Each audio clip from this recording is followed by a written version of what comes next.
Amados irmãos, hoje eu quero trabalhar texto em 2 Timóteo, capítulo 4, versículos de 9 a 18, e nós vamos entender junto com o apóstolo Paulo quais são as atitudes de um vencedor. O título desse sermão é Atitudes de um Vencedor. O apóstolo Paulo é um vencedor. O apóstolo Paulo é um homem que ele terminou a carreira, que ele guardou a fé, ele cumpriu o propósito de Deus para a sua vida. O apóstolo Paulo foi um homem que renunciou à sua própria vida para que os planos de Deus se cumprissem plenamente na vida dele. Portanto, nesse texto, 2 Timóteo, é a última carta de Paulo, quando ele está preso numa prisão em Roma. Não é uma prisão comum. Agora Paulo aqui não é um preso religioso, Paulo aqui é um preso político. Há uma diferença entre a primeira e a segunda prisão de Paulo. A primeira prisão de Paulo, irmãos, foi uma prisão por causa da perseguição dos fariseus, dos saduceus, do sinédrio. Uma perseguição, portanto, religiosa, de cunho religioso, por causa de ciúme, de inveja, por tudo que o apóstolo Paulo realizava, os sinais e maravilhas, as curas, ressuscitava mortos, expelia demônios, os seus aventais, os seus lenços eram levados e as pessoas eram curadas, e os homens religiosos não podiam suportar a graça de Deus na vida do apóstolo Paulo, e por isso o sinédrio perseguiu Paulo, assim como o sinédrio e os fariseus e os saduceus perseguiram Jesus Cristo. A mesma perseguição que houve para Jesus, também de igual forma houve para Paulo. Por isso que Jesus disse: não são os servos maiores do que o Senhor. Se me perseguiram a mim, perseguirão a vocês. Quem é cristão é odiado pelo mundo, porque Jesus disse: assim como me odiaram, odiarão vocês, porque eu não sou deste mundo. Paulo foi preso pela primeira vez em Roma por causa disso, da inveja religiosa. Mas agora não, irmãos, nós estamos falando de outra coisa na segunda carta a Timóteo. Aqui, Paulo está encerrando o seu ministério. Aqui Paulo agora é vítima de uma acusação falsa, a acusação de ter colocado fogo em Roma. No dia 18 de julho de 64, Nero incendiou Roma. E nós vamos aprender nessa noite como é que Paulo foi parar na cadeia por causa deste homem e por causa de pessoas que o traíram. E Paulo vivendo talvez não, com certeza, penso eu, que o momento mais difícil da sua vida, a crise mais exponencial, o momento nevrálgico da sua história, neste momento, este homem tem algumas coisas a dizer. E é muito importante ouvirmos o que o apóstolo Paulo tem a nos dizer. Então vamos ler o texto, que está em 2 Timóteo 4, de 9 a 18. Atitudes de um vencedor, 2 Timóteo 4, de 9 a 18. Procura vir ter comigo depressa, está pedindo isso a Timóteo, porque Demas me desamparou, amando o presente século, e foi para Tessalônica, Crescente para a Galácia, Tito para a Dalmácia, só Lucas está comigo. Toma Marcos e traze-o contigo, porque me é muito útil para o ministério. Também enviei Tíquico a Éfeso. Quando vieres, traze a capa que deixei em Troade, em casa de Carpo, e os livros, principalmente os pergaminhos.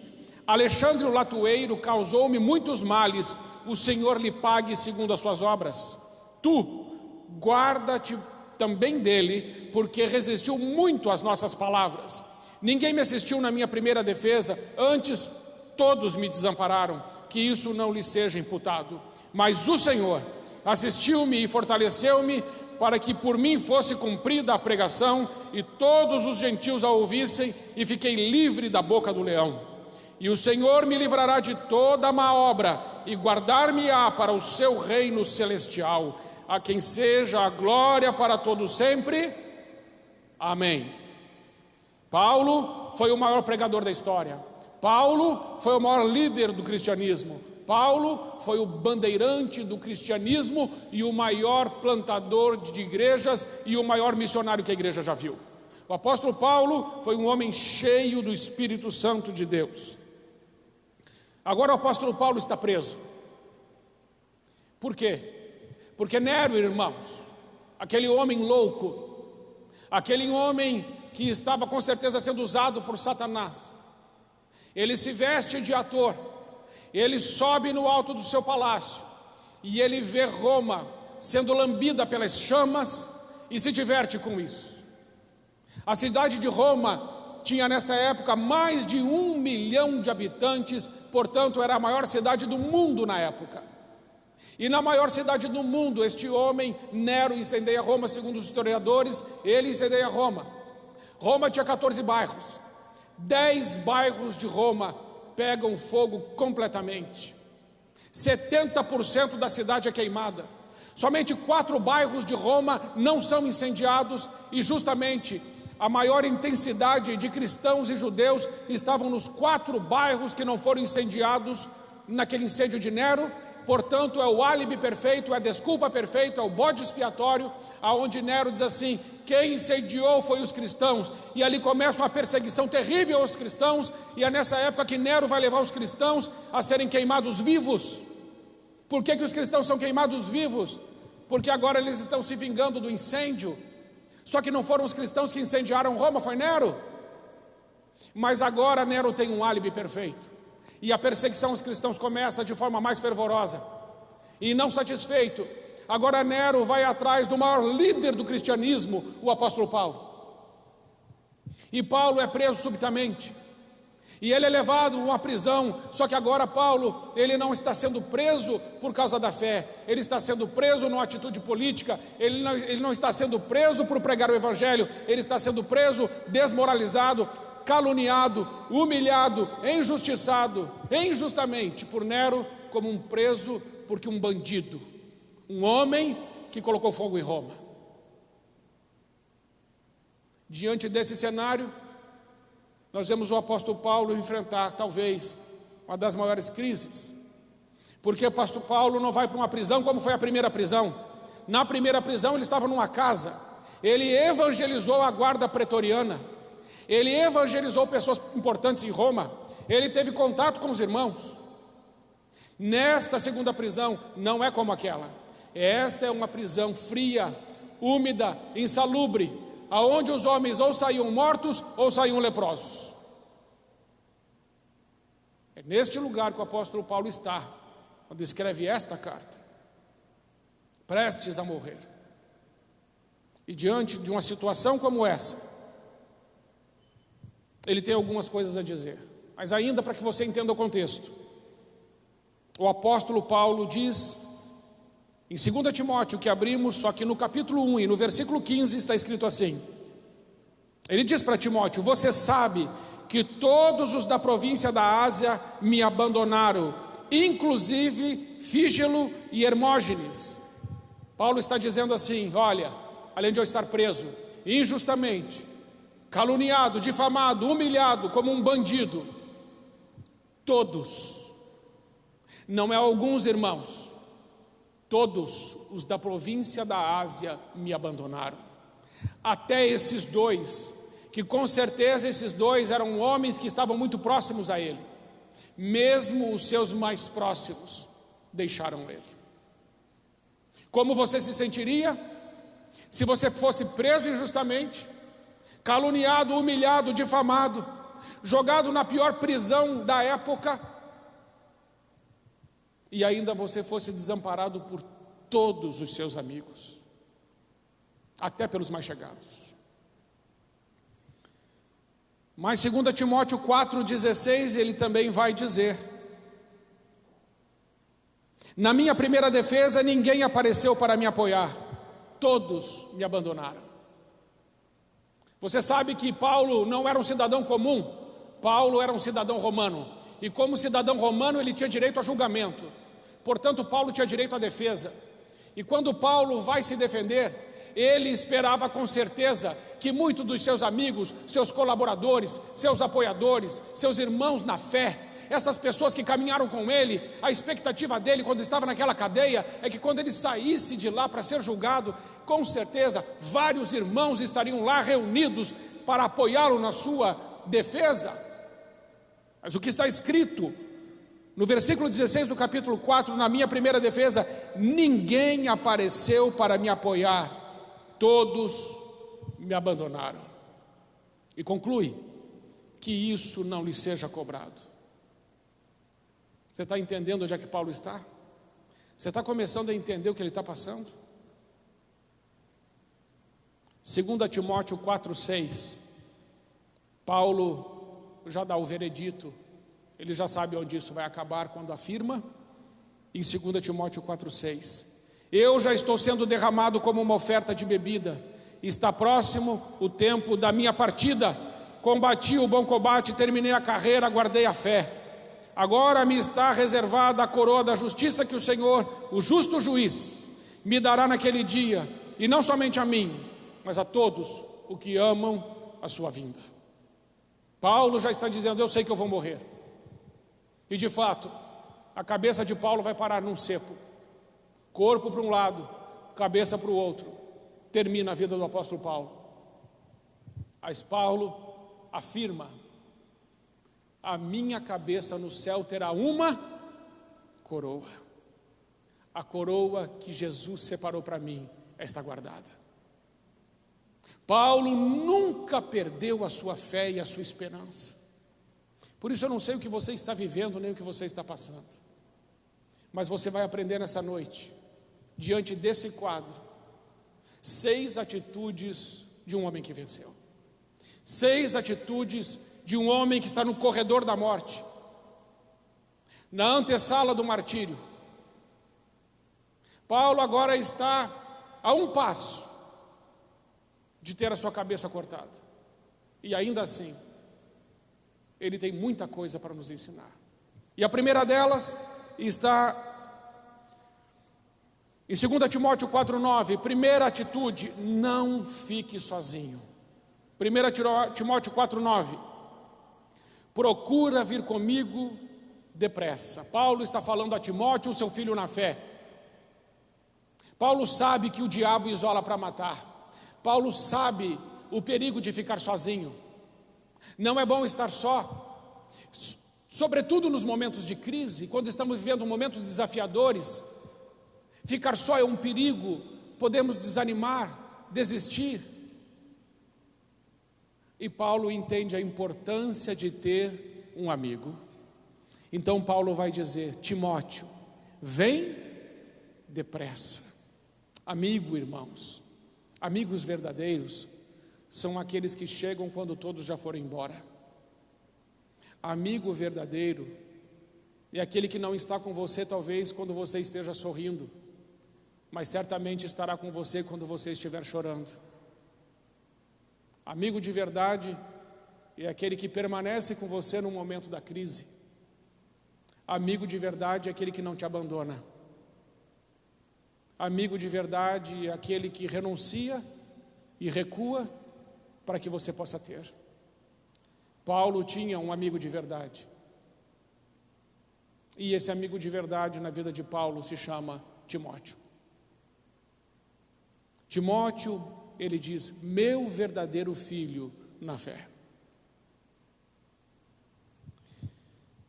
Amigo te confronta em particular, mas te elogia em público.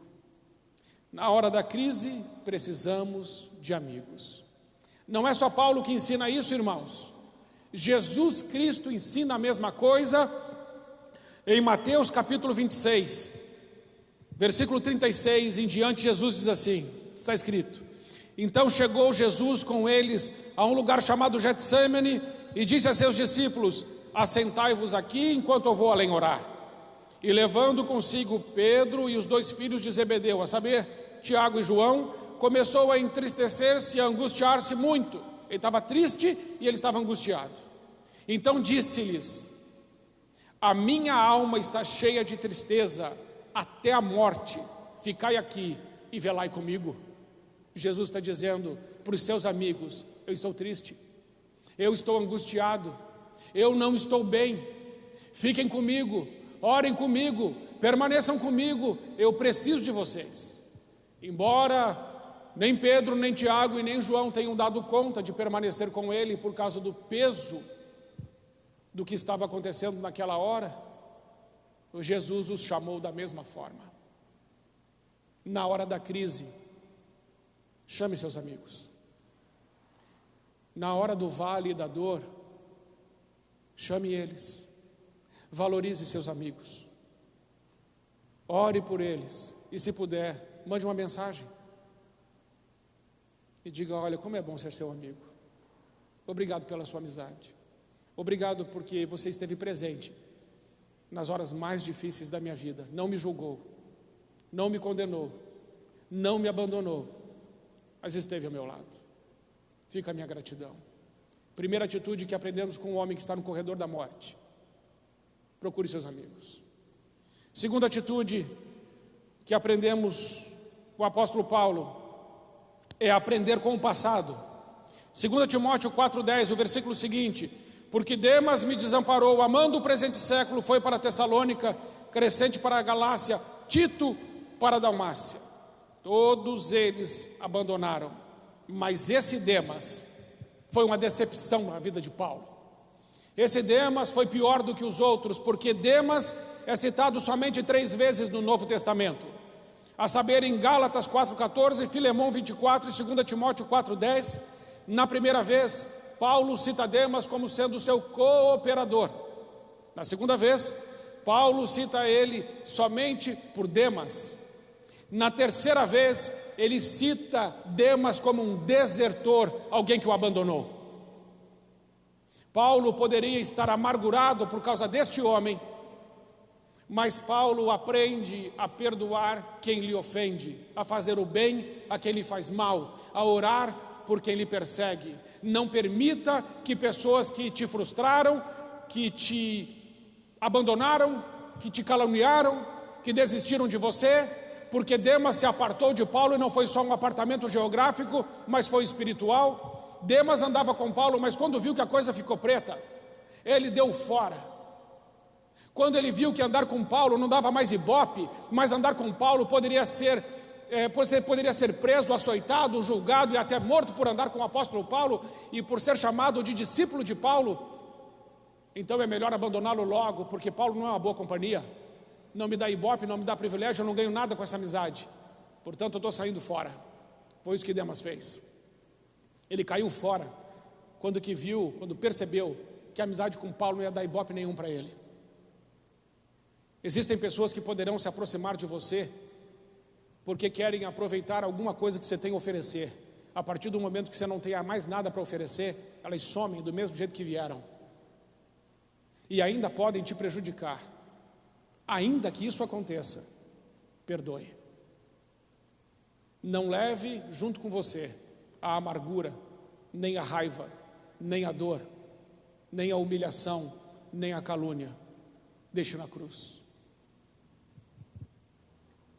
Paulo ainda nos ensina em 2 Coríntios 4, de 16 a 18, sobre isso, dizendo: por isso não desfalecemos, mas ainda que o nosso homem exterior se corrompa, o interior contudo se renova de dia em dia, porque a nossa leve e momentânea tribulação produz para nós um peso eterno de glória muito excelente, não atentando nós nas coisas que se veem, mas nas coisas que não se veem, porque as coisas que se veem são temporais, mas as que não se veem são eternas. Quando Demas viu que o seu modelo de crente e de amigo seria morto, Demas o abandonou, voltou para trás, fugiu. Terceira atitude que podemos aprender com Paulo: perdoa. Só Lucas está comigo, toma Marcos e traze-o comigo, porque Marcos é muito útil para o ministério, diz Paulo em 2 Timóteo 4,11. Ele está dizendo que Marcos é muito útil, mas em Atos 13, nós vamos ver que Marcos vai com Paulo para Perge e para Panfilha, mas chega um determinado momento, em Atos 13, que João Marcos se aparta de Paulo. Nós não sabemos porquê, mas dá para imaginar que João Marcos, por ser novo, estava novo na caminhada, não aguentou o tranco de Paulo, o ritmo de Paulo, o fervor de Paulo, e falou assim: eu vou parar a viagem por aqui, Paulo, daqui você vai. Mas o que acontece é que Paulo ficou bravo e muito chateado com João Marcos. E isso está muito claro em Atos capítulo 15, versículo 36, que diz: e alguns dias depois disse Paulo a Barnabé: tornemos a visitar nossos irmãos por todas as cidades em que já anunciamos a palavra do Senhor, para ver como estão. E Barnabé aconselhava que tomassem consigo a João, chamado Marcos, mas a Paulo parecia razoável que não o tomassem consigo, aquele que desde a Panfilha se tinha apartado deles e não os acompanhou naquela obra. E tal contenda houve entre eles, que se apartaram um do outro, Barnabé para um lado, Barnabé com Marcos para um lado, e Paulo com Silas para outro, e se separaram, brigaram. Paulo brigou com Barnabé por causa de João Marcos. Barnabé falou: vamos levar João Marcos. Paulo falou: eu não levo esse cara porque esse cara rói a corda. Eu não levo esse cara porque esse cara me abandonou. Nós estávamos caminhando juntos, de repente ele não quis mais. Agora não tem mais chance comigo. Comigo só erra uma vez, não vou dar chance para a segunda. Já ouviu isso? Comigo você só erra uma vez, não vou te dar chance para a segunda. Paulo perdoou. Paulo agora está dizendo em 2 Timóteo 4,11: toma Marcos e traze-o contigo, porque me é muito útil para o ministério. Alguma coisa aconteceu depois, aonde Paulo reconheceu que talvez tenha sido um pouco forte demais com João Marcos, e porque ele era novo, e ele ainda não sabia e não entendia das coisas direito, Paulo teve paciência, perdoou João Marcos. Com certeza começaram a caminhar juntos, com certeza, e Paulo percebeu que se enganara. Na verdade, João Marcos é muito útil para o ministério. Existem pessoas, irmãos, que talvez elas nos decepcionaram, nos entristeceram de alguma forma. Não devemos simplesmente descartá-las, porque elas não fizeram aquilo que a gente esperava. Paulo mostra isso antes da sua morte, que existem pessoas que nos frustraram, mas vale a pena continuar acreditando e dar uma nova oportunidade. Ele perdoou e tornou João Marcos útil de novo. Às vezes, irmãos, perdoar é tornar o outro útil. Porque às vezes perdoamos, mas cada um para um lado. E às vezes perdoamos, e quando perdoamos para valer, tornamos o outro útil. Não foi exatamente o que Jesus fez com Pedro? Quando Pedro negou a Jesus 3 vezes, Pedro desistiu de ser o apóstolo Pedro e voltou a ser pescador de novo. Aí Jesus encontra com ele em João 21, na beira daquele mar, e pergunta 3 vezes para Pedro se ele o ama, e Pedro diz: eu amo. E Jesus disse: então Pedro, vai pastorear as minhas ovelhas. Pedro tinha se tornado inútil por causa daquela negação, e Jesus o perdoa e o torna de novo útil. Cuidado com um perdão que deixa a pessoa inútil, inutiliza. Cuidado com o perdão que inutiliza o outro. Cuidado com o perdão que você dá, mas você enterra o outro no teu cemitério pessoal. Cuidado com esse perdão. Esse perdão não é de Deus, não. Isso aí é um jeito que você deu para resolver um conflito interior. Seria bom avaliar seu coração e eu avaliar o meu, para saber se está certo isso. Então esse é o conselho de Paulo: perdoe, porque talvez essa pessoa se torne muito útil. Quarta atitude do apóstolo Paulo: alimente-se da palavra de Deus. 2 Timóteo 4,13: quando vieres, traze a capa que deixei em Troade, em casa de Carpo, e os livros, principalmente os pergaminhos. Na hora do momento mais difícil de Paulo, na hora onde ele estava isolado, sozinho, sem amigos, sem companhia, sem nada, injustamente condenado, humilhado, caluniado, abandonado, desamparado por todos, nesta hora Paulo lembra: traz para mim a palavra de Deus, eu preciso ler os pergaminhos. E Paulo também está mostrando aqui que não é super-homem. Ele está dizendo assim: traz-me a capa que eu deixei na casa de Carpo. Paulo está passando frio, irmãos. Paulo é um homem como você e eu. Paulo é um ser humano normal. Ele está dentro daquela prisão insalubre, fria, está passando frio, ele diz, traz minha capa. Mas não traz só minha capa para confortar o meu corpo, traz os pergaminhos para confortar a minha alma. Eu preciso da palavra de Deus. E, irmãos, nós também precisamos lembrar de Números 23:19. Deus não é homem para que minta, nem filho de homem para que se arrependa. Se Ele prometeu, Ele vai cumprir. Precisamos lembrar, irmãos, de 1 Reis 8:56. Porque todas as boas promessas feitas por intermédio de Moisés, nenhuma delas veio a faltar. Todas as boas promessas de Deus que saíram da boca de Moisés, todas se cumpriram. Precisamos nos lembrar de Tito, capítulo 1, versículo 2, Deus não é homem para que minta. Precisamos nos lembrar, irmãos, de Tiago 1,17, toda boa dádiva e todo bom perfeito vem do Pai das luzes, em quem não há mudança e nem sombra de variação. Precisamos nos lembrar de Hebreus 13:8, Jesus Cristo é o mesmo ontem, hoje e será eternamente. Precisamos lembrar de João 14:6, eu sou o caminho, a verdade e a vida, e ninguém vem ao Pai, senão por mim. Precisamos lembrar das palavras de Jesus, nunca te deixarei, jamais eu te abandonarei, mas eis que estarei convosco todos os dias, até o final.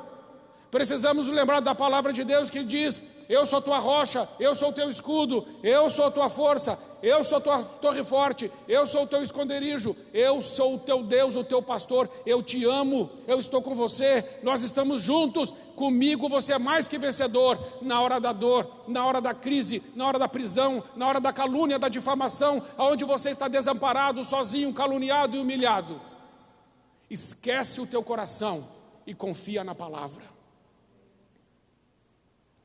Porque, irmãos, nosso coração muda o tempo todo. Nosso coração não presta. É por isso que a Bíblia diz muito claramente que perverso, corrupto é o nosso coração. Mais do que todas as coisas, quem o conhecerá?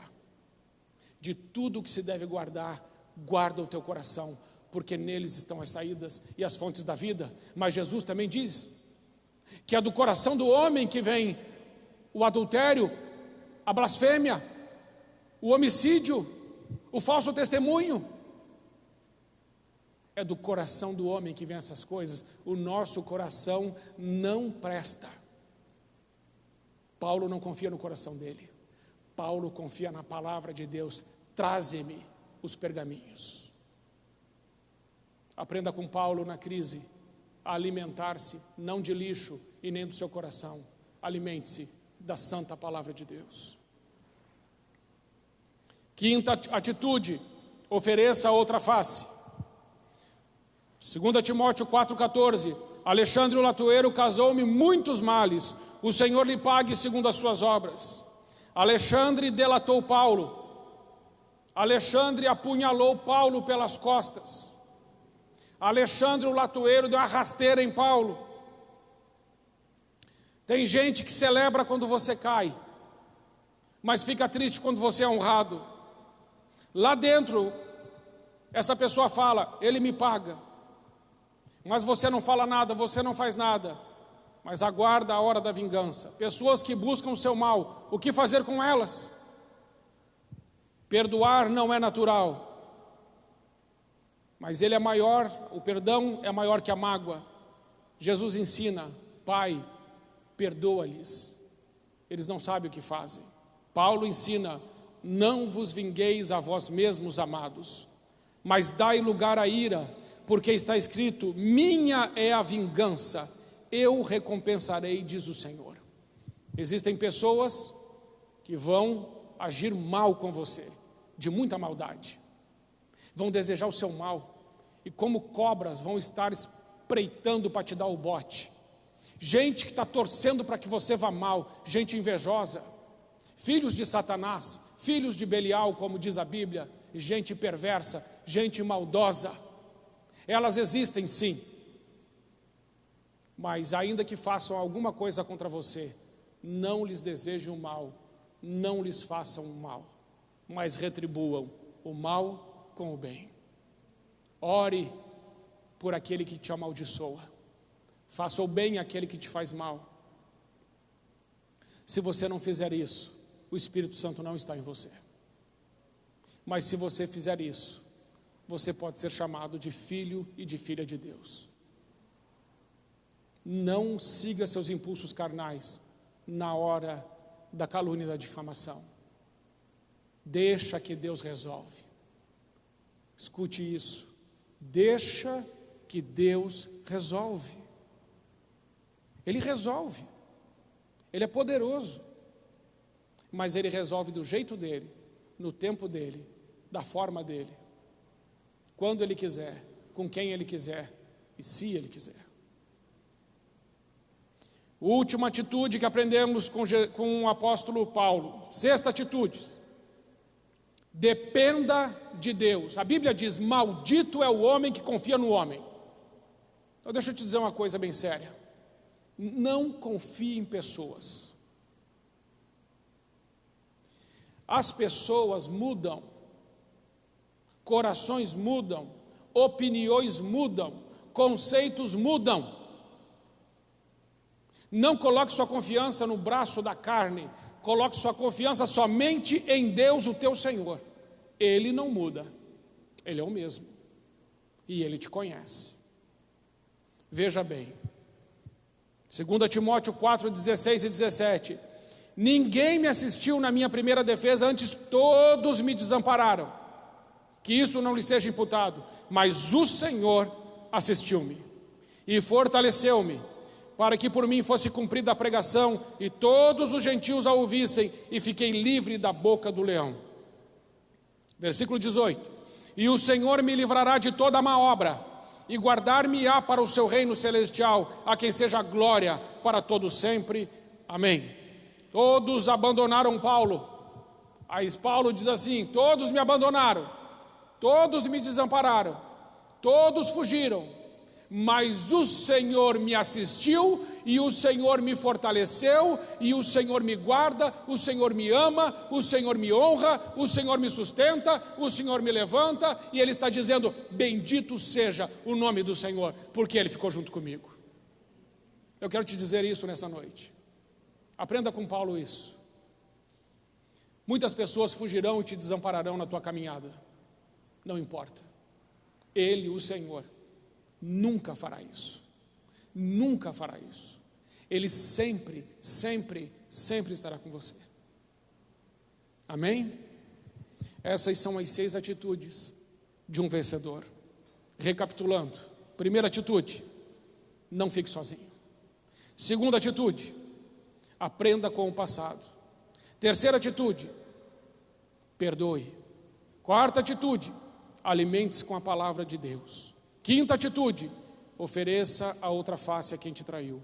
Sexta atitude, confie em Deus, Ele jamais te abandonará. Você pode ficar em pé, vamos orar?